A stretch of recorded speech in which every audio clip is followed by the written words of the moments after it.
새벽 5시 반 편의점 유니폼을 입습니다. 32년 전 첫 출근 때 입었던 정장 넥타이는 어디 갔는지 모르겠습니다. 반지하 창문으로 출근하는 사람들의 구두가 지나갑니다. 예전엔 저도 그 구두를 신고 대기업 부장실로 출근했습니다. 지금은 그 구두를 올려다봅니다. 휴대폰에 딸 이름이 뜹니다. 서울대 나온 제 딸입니다. 전화를 받지 않습니다. 벌써 6개월째입니다. 침대 옆 봉투에 월세 50만 원을 챙깁니다. 3년 전엔 퇴직금 3억이 통장에 있었습니다. 지금은 50만 원도 빠듯합니다. 어떻게 이렇게 됐는지 지금부터 말해보려 합니다. 저는 대기업에서 32년을 일했습니다. 신입사원으로 들어가서 마케팅 부장까지 올라갔습니다. 한 번도 지각한 적 없고 병가도 2번밖에 쓰지 않았습니다. 오전 8시 30분 회사 앞 커피숍에 들렀습니다. 아메리카노 한 잔을 들고 사무실에 앉으면 정확히 9시였습니다.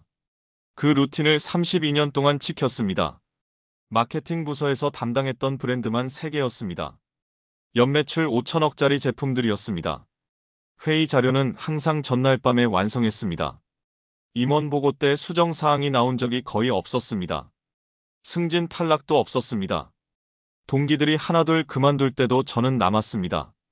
성과가 있었고 상사들이 믿어줬습니다. 후배들도 저를 따랐습니다. 집에서도 마찬가지였습니다. 아내는 전업주부였고 저는 가장으로서 책임을 다했습니다. 매달 생활비를 정확히 넣어줬고 딸아이 학원비는 절대 밀리지 않았습니다. 딸아이 교육만큼은 정말 신경 썼습니다. 초등학교 때부터 영어, 수학, 피아노를 시켰습니다. 학원 스케줄표를 제가 직접 관리했습니다. 주말에도 도서관에 데려다주고 저녁에 데리러 왔습니다. 고등학교 3학년 때 딸아이가 서울대 경영학과에 합격했습니다. 합격 발표날 아내와 둘이서 울었습니다. 20년 가까이 공들인 결과였습니다. 딸아이는 대학 졸업 후 외국계 화장품 회사에 취직했습니다. 연봉도 괜찮았고 회사도 좋았습니다. 제 딸이 정말 자랑스러웠습니다. 그러다 55세에 명예퇴직 대상자가 됐습니다. 회사에서 부장급 이상은 55세가 되면 대부분 퇴직 권유를 받습니다. 저도 예외는 아니었습니다. 인사팀 부장이 제 방으로 왔습니다. 정말 수고 많으셨습니다. 퇴직금은 규정대로 잘 나갈 겁니다. 32년이 그 한마디로 정리됐습니다. 퇴직금은 3억 원이었습니다. 강남 근처 아파트도 있었고 시세가 12억 정도 됐습니다. 대출은 없었습니다. 연금도 받을 수 있었습니다. 마지막 출근 날 후배들이 꽃다발을 줬습니다. 선배님 덕분에 많이 배웠습니다. 그 말이 진심처럼 들렸습니다. 그땐 정말 문제가 없어 보였습니다. 퇴직하고 석 달쯤 지났을 때였습니다. 딸아이가 주말에 집에 왔습니다. 손에 A사 용지 40장짜리 서류를 들고 있었습니다. 아빠, 이거 좀 봐주세요. 사업 계획서였습니다. 표지부터 전문적이었습니다. 회사에서 보던 기획서와 똑같은 양식이었습니다. 딸아이가 설명을 시작했습니다. 뷰티 테크 플랫폼이에요. AI로 피부를 분석하고 개인 맞춤형 화장품을 추천해주는 거예요. 정기 구독 모델이고요. 페이지를 넘겼습니다. 시장 규모 분석이 나왔습니다. 국내 화장품 시장 15조 원, 온라인 비중 45%, 연평균 성장률 12%. 숫자가 정확했습니다. 저 외국계 회사에서 3년 일하면서 바이어들 다 알게 됐어요. 원료 공급처도 확보했고 개발자, 공동 창업자도 있어요. 디자이너도 섭외 완료했고요. 손익분기점 분석 페이지가 나왔습니다. 초기 투자 2억 원, 월 고정비 3천만 원, 예상 월 매출 6천만 원. 6개월 후 손익분기점 도달. 1년 후 흑자 전환. 베타 테스트 유저가 벌써 1000명 대기 중이에요. 반응도 좋고요. 투자 미팅도 3곳 잡혀 있어요. 제가 물었습니다. 투자 유치는 언제쯤 가능할 것 같아? 빠르면 6개월이요. 늦어도 1년이면 시리즈 A 투자 받을 수 있어요. 마케팅 부장을 32년 한 사람으로서 판단했습니다. 시장 분석이 탄탄했습니다. 숫자도 합리적이었습니다. 뷰티 업계는 성장하는 시장이었습니다. AI 기술도 트렌드였습니다. 무엇보다 딸아이 눈빛이 진지했습니다. 외국계 회사 3년 다니면서 업계를 배웠다는 게 느껴졌습니다. 서울대 경영학과를 나온 딸이었습니다. 제가 20년 가까이 교육시킨 딸이었습니다. 아내에게도 보여줬습니다. 아내가 말했습니다. 애가 이렇게 준비를 많이 했네. 진짜 할 수 있을 것 같은데? 그날 밤 딸아이가 말했습니다. 아빠, 저 정말 하고 싶어요. 이 기회 놓치고 싶지 않아요. 초기 자금만 2억 원이면 시작할 수 있어요. 퇴직금 3억이 있었습니다. 2억을 투자해도 1억은 남습니다. 아파트도 있고 연금도 받을 예정이었습니다. 리스크가 있어도 감당 가능한 수준이라고 판단했습니다. 더 중요한 건 이거였습니다. 제 딸이 성공하는 모습을 보고 싶었습니다. 20년 공들여 키운 딸이 자기 사업으로 성공하는 걸 보고 싶었습니다. 일주일 후 2억 원을 딸아이 계좌로 보냈습니다. 딸아, 아빠가 믿는다. 딸아이가 울먹였습니다. 고마워요, 아빠. 꼭 성공할게요. 그땐 정말 합리적인 선택이라고 믿었습니다. 투자하고 4개월쯤 지났을 때 딸아이한테 전화가 왔습니다. 목소리가 조금 떨렸습니다. 아빠, 개발 일정이 좀 늦어지고 있어요. AI 피부 분석 기술이 생각보다 복잡하다고 했습니다. 개발자가 추가 인력이 필요하다고 했답니다. 예상보다 시간이 더 걸린다고 했습니다. 그래도 괜찮아. 개발이 원래 그런 거잖아. 제가 말했습니다. 그런데 아빠, 자금이 좀 부족해요. 플랫폼 개발비가 예상보다 많이 들어갔답니다. 서버 구축 비용도 더 나왔고 디자이너 비용도 추가됐다고 했습니다.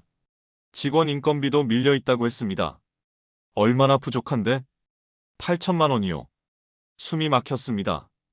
2억을 투자한 지 4개월 만에 8천만 원이 더 필요하다는 겁니다. 그 돈이면 런칭할 수 있어요.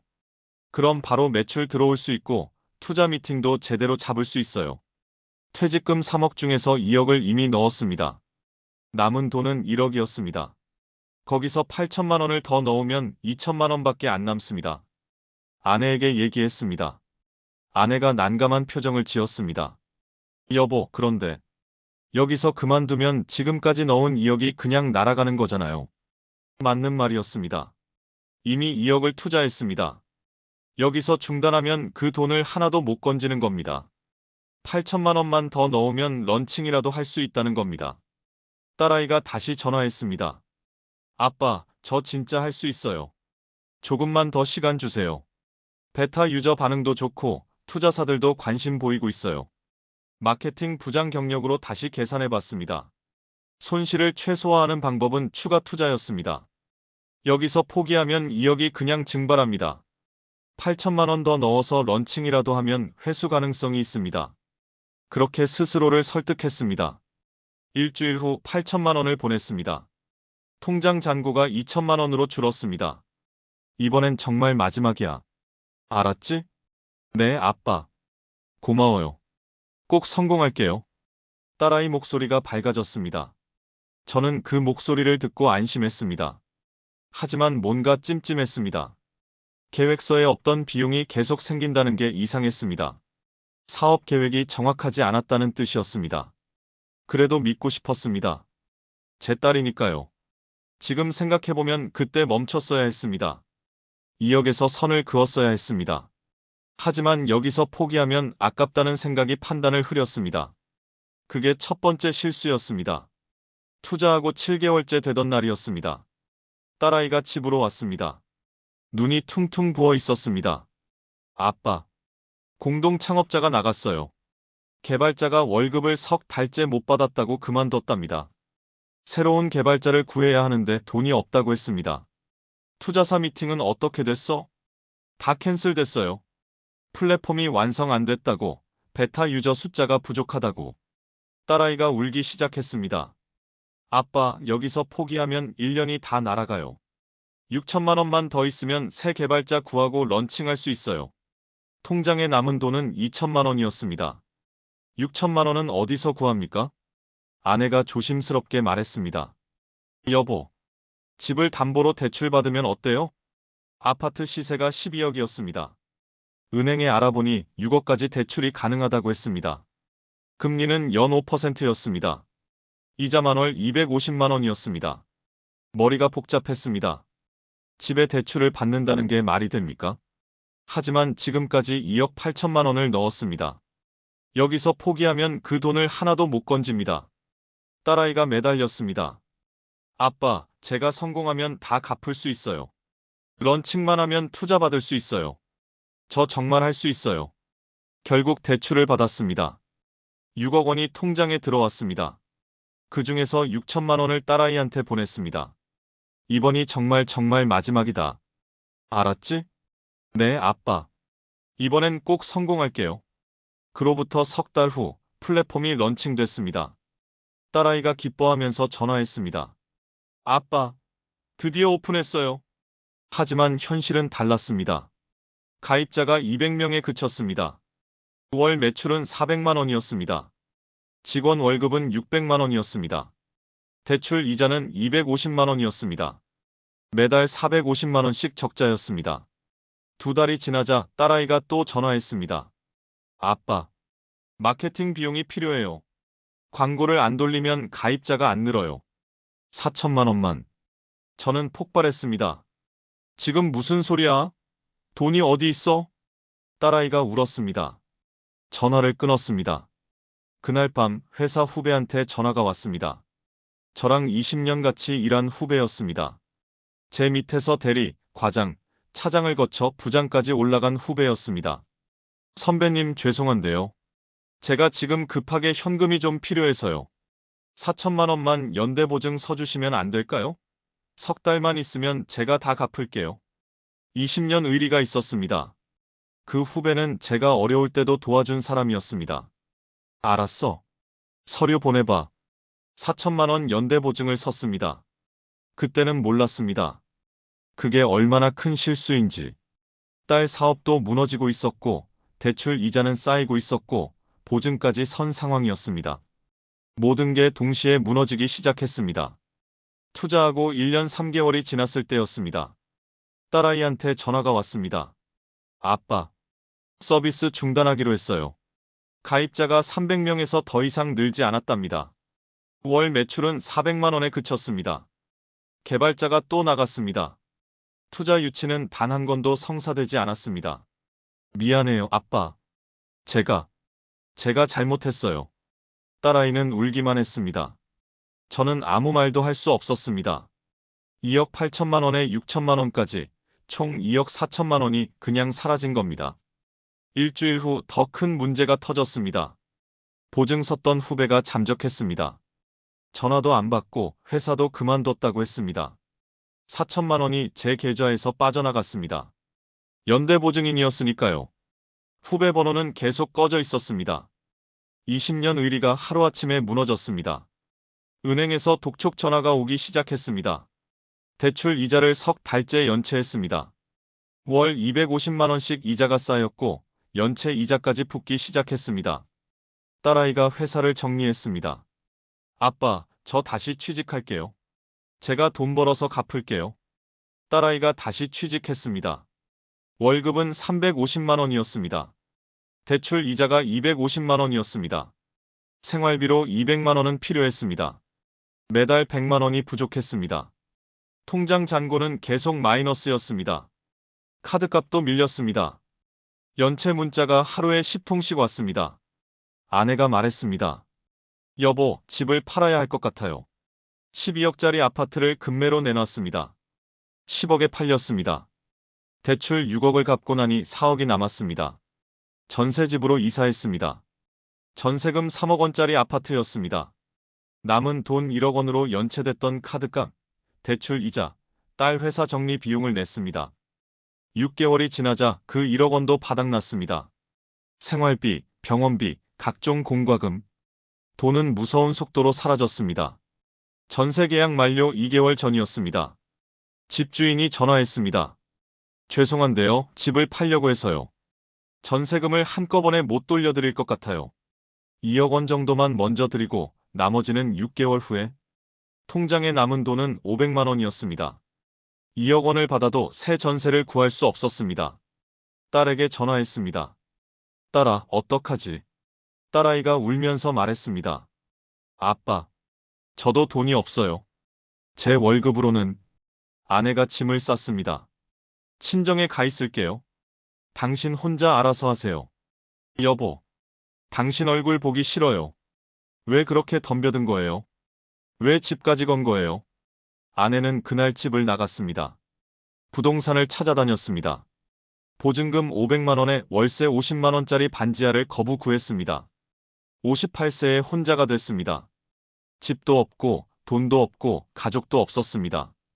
지금 이 반지하 월세는 50만 원입니다. 보증금 500만 원은 아내 친정에서 빌렸습니다. 그것도 아내 동생이 어렵게 마련해준 돈입니다. 매일 새벽 6시에 일어납니다. 편의점 새벽 근무조로 출근합니다. 시급 만 원에 하루 5시간 일하면 15만 원입니다. 한 달에 20일 나가면 300만 원입니다. 월세 50만 원 내고 생활비 쓰면 남는 게 없습니다. 점심은 편의점 폐기 도시락을 먹습니다. 유통기한 지난 거지만 먹을만 합니다.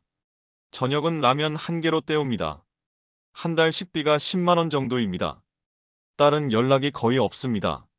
명절에도 안 옵니다. 가끔 문자로 아빠 미안해요라고만 보냅니다. 저는 답장을 못합니다. 뭐라고 답해야 할지 모르겠습니다. 제가 딸을 망쳤다는 걸 압니다. 20년 공들여 키웠는데 마지막 1년 반 동안 전부 무너뜨렸습니다. 딸도 저를 볼 때마다 죄책감을 느낄 겁니다. 아내는 석 달째 친정에 있습니다. 이혼하자는 말은 안 했지만 돌아올 것 같지도 않습니다. 전화해도 짧게 끊습니다. 건강이나 챙기세요. 32년 다닌 대기업 동기들은 지금 임원이거나 고문입니다. 연락하면 뭐라고 말하겠습니까? 나 지금 편의점 알바해라고 말할 수가 없습니다. 반지하 창문으로 출근하는 사람들의 구두가 지나갑니다. 3년 전엔 저도 그 구두를 신었습니다.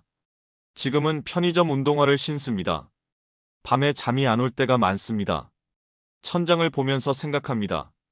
어디서부터 잘못된 걸까? 딸아이 사업 계획서가 진짜 괜찮았던 건지, 제 판단이 틀렸던 건지. 지금 생각해보면 답은 명확합니다. 딸을 믿었던 게 잘못이 아닙니다. 딸을 믿는다는 이유로 제 노후 전부를 걸었던 게 잘못이었습니다. 2억만 투자하고 거기서 멈췄어야 했습니다. 8천만 원 더 달라고 했을 때 거절했어야 했습니다. 집을 담보로 대출받겠다는 생각을 하지 말았어야 했습니다. 여기서 포기하면 아깝다는 생각이 모든 걸 무너뜨렸습니다. 손실을 줄이려다가 손실을 키웠습니다. 결국 전부 잃었습니다. 만약 이 글을 듣는 분 중에 자식 사업을 도와주려는 분이 계시다면 제 말을 들어주십시오. 자식을 믿지 말라는 게 아닙니다. 자식 사업에 당신 노후 전부를 걸지는 말라는 겁니다. 선을 정하십시오. 그 선을 절대 넘지 마십시오.